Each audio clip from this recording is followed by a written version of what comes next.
Hey guys, a warm welcome to all of you. I hope everyone is doing great. I'm Namrata and I make videos about lifestyle, productivity, organization, and some travel vlogs. This video is yet another video in my pregnancy series where I'm sharing my overall diet plan which I have followed throughout my pregnancy. There are some slight changes between second trimester and third trimester, but the generalized plan remains the same. But before we start, let me clear one thing. I am no doctor. Whatever I am sharing here is through my experience, and I'm only sharing those things which I found helpful and helped me to get better during my pregnancy. So if you have any doubt, just talk to your doctor first and trust them. That is really very important. Now let's get started with today's topic.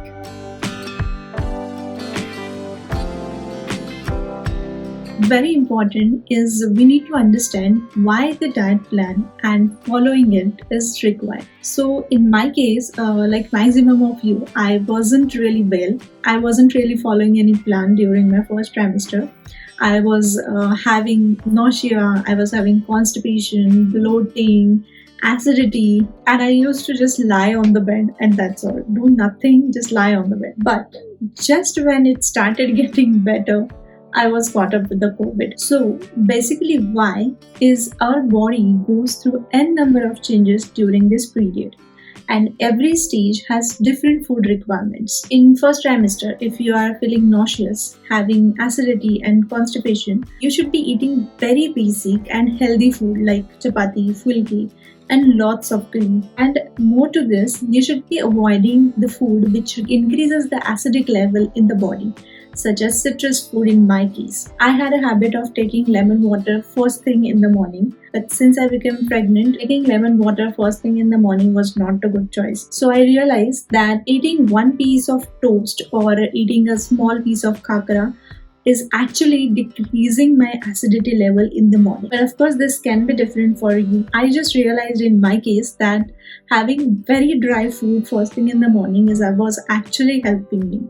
So you can determine in your case too. Because of my health issues and COVID, I thought I should consult a dietitian for my recovery and as well as baby's proper development. So with the help of dietitian and my food habits, my likes, dislikes, my eating patterns, we come up with the plan which was tremendously useful for me to deal with my nausea, constipation, dizziness, overall my energy level. As I was already in my second trimester, my dietitian recommended food which helped me in nice recovery from COVID as well as it provided proper nutrition for baby's growth in that period. Generally, there are 5 to 6 elements which are really necessary for any human being and especially during pregnancy. So let's see what are those. The very first is having proper iron source. Our diet should include iron-rich food which will help you to overcome the tiredness and dizziness. Also, it will help in dealing with anemia if you are experiencing any. Iron-rich food such as dairy products, eggs, then almonds, beans, nuts are best source of iron. The second element I would say is protein. So during this period, our body actually needs at least 70 grams of protein every single day. It not only helps to maintain our energy level, but it is also a crucial factor in baby's body development. For protein, we can include paneer, legumes, and if you are a non-vegetarian, you can also include fish in your diet. Now the third element is DHA. We need 200 milligrams of DHA every single day and it is very essential in baby's brain development. I was prescribed with one DHA tablet daily, so that part is sorted out for myself. But if we are talking about the food, then we can get DHA from milk, eggs and fruits. The fourth element is folic acid. You must be knowing this by now that folic acid plays very important role during pregnancy. So by including beans, citrus food and green vegetables will fulfill all folic acid requirement. And of course, if it is necessary, your doctor will definitely prescribe you with additional folic acid tablets. Fifth one is calcium. What new I can tell you about the calcium? We all know that calcium is very important for bone density. It is very important for baby's bone development and also to make them stronger. So in third trimester, we need about 800 grams of calcium, which can be gained from dairy products and nuts. The sixth element is magnesium. We need at least 350 to 400 grams of magnesium. For this, we can include nuts such as almonds, pumpkin seeds, and beans in our diet. Now that we have understood which foods are important and why it is important, let's see how we can plan our day.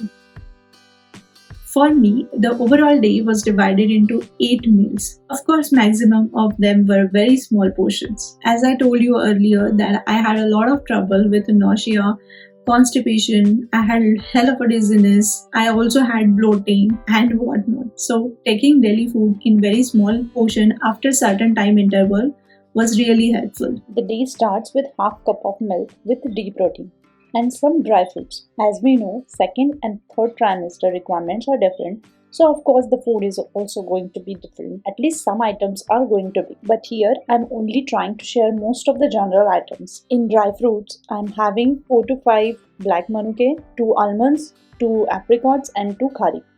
I usually wake up early, so this food intake is around 6 to 6:30 am. Then I take breakfast between 8 to 9 am. For breakfast, I keep it very simple, such as pohe, green veggies paratha, paneer paratha, or nachni dosa, moong dal dosa, thali feet, etc. So basically, the food which is rich in protein, fiber, and absolutely iron. Around 11:30 am, I have a fruit with just a teaspoon of panchamrit.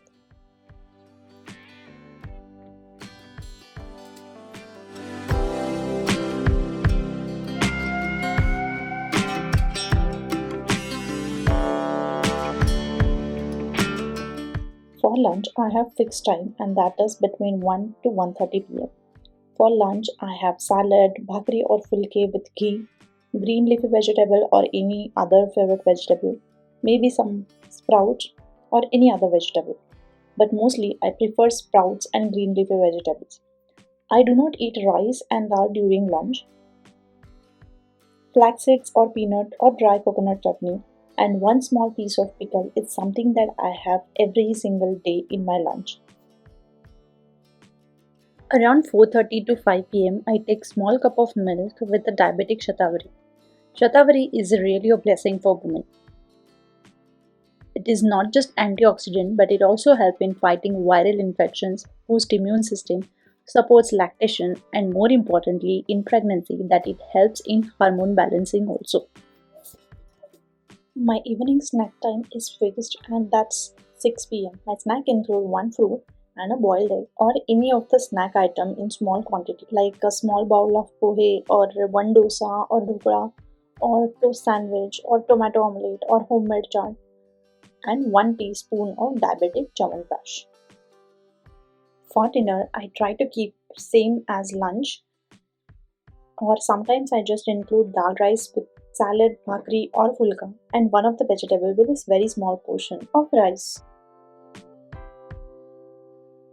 And my last meal of the day while going back to the bed, I take 50 ml of cow milk with again a deep protein powder.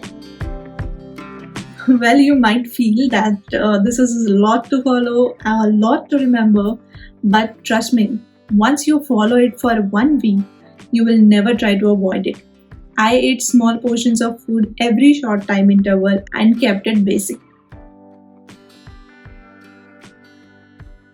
Along with this, I was also advised to eat one vegetable twice every week, and that is drumstick. It is high on vitamin C, it has a lot of antioxidants, it helps in blood purification, it is also great for our gut health, and also it improves the bone density. If you feel that this is a lot to remember, then don't worry. I have created a printable PDF for all of you, which you can download it and use it as per your need. I have also mentioned my food choices just for the sake of suggestions, but feel free to adjust the menus as per your likes. As I said previously, second and third trimester food requirements are different. So in the next 2 videos, I'm going to be sharing what I ate during my second trimester and in third trimester. The plan remains the same.